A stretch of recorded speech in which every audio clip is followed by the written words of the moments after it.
नमस्कार दोस्तों, आप सभी का स्वागत है मेरे चैनल आर्ट मस्ती एंड केरोए पर। आज हम क्लास 12th हिस्ट्री का VVI सब्जेक्टिव क्वेश्चन आंसर देखेंगे जो बिहार बोर्ड में बार बार पूछे जाते हैं। तो आज का क्वेश्चन है, अशोक के धम्म से आप क्या समझते हैं।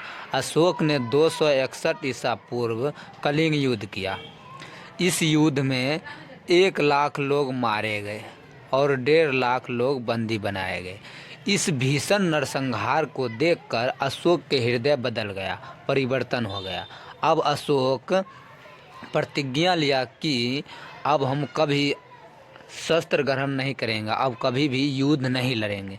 ऐसा प्रतिज्ञा लिया कलिंग युद्ध के बाद। इस युद्ध में जो हानि हुआ उसको देखकर अशोक के कठोर हृदय परिवर्तन हो गया और अशोक अब इस युद्ध के बाद कभी भी युद्ध ना करने की प्रतिज्ञा लिया और युद्ध विजय के स्थान पर अब अशोक ने धम्म नीति को अपनाया।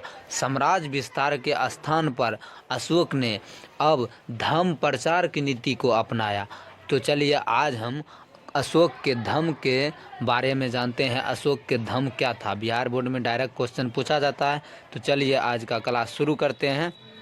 इतना ध्यान रखिएगा, अशोक ने 261 ईसा पूर्व में कलिंग युद्ध किया।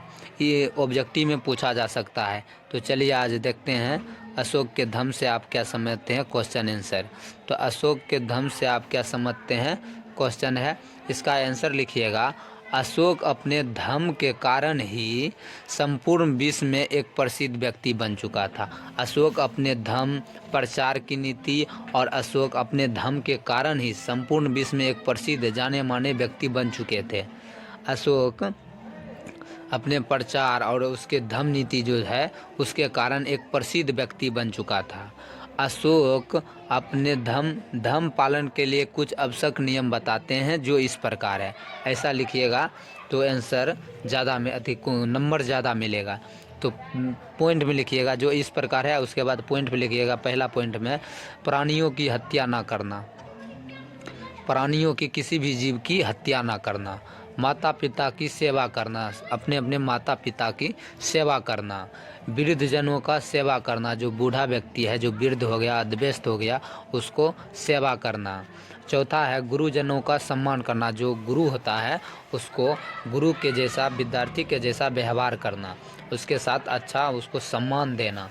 और पाँचवा है ब्राह्मण और दासों अपने मित्र और सरमनों के साथ अच्छा व्यवहार करना, किसी के साथ गलत व्यवहार नहीं करना। सभी के साथ जो भी व्यक्ति हो, चाहे ब्राह्मण हो, दास हो, दोस्त हो, किसी के साथ अच्छा व्यवहार करना, किसी के साथ गलत व्यवहार नहीं करना।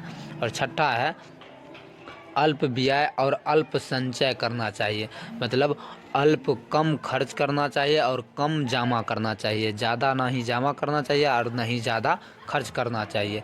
सातवां है सादगीपूर्ण जीवन जीना, सादगीपूर्ण एकदम शांति से अपनी जीवन को जीना, किसी को दिल नहीं दुखाना, किसी को धोखा नहीं देना। तो जो अशोक का धम्म है इसके अनुसार बताया गया है।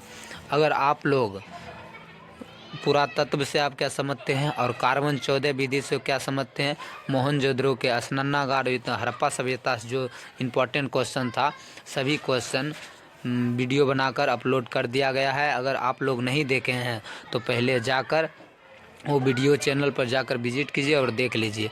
अगर आप इसी तरह का वीडियो देखना चाहते हैं तो चैनल को सब्सक्राइब करके रखें। अब मिलते हैं अगले वीडियो में अगले टॉपिक के साथ। तो चलिए आज के लिए